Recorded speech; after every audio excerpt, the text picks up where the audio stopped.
जय मां चामुंड। केम छो बधा मजामां ने? आजे मैं लापसी बनावी।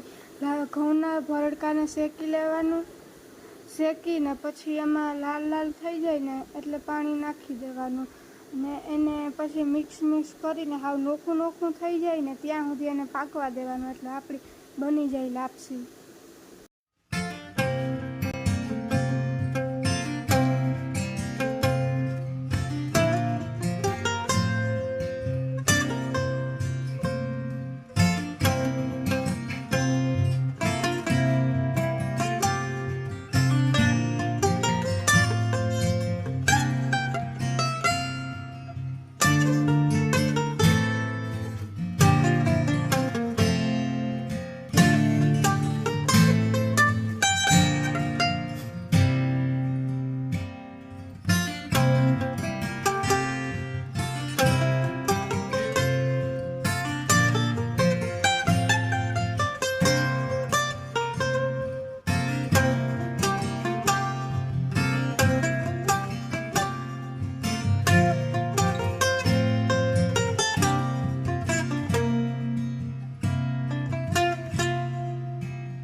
આવા વિડીયો જોવા માટે મારા ચેનલને લાઇક, શેર અને સબસ્ક્રાઈબ કરો।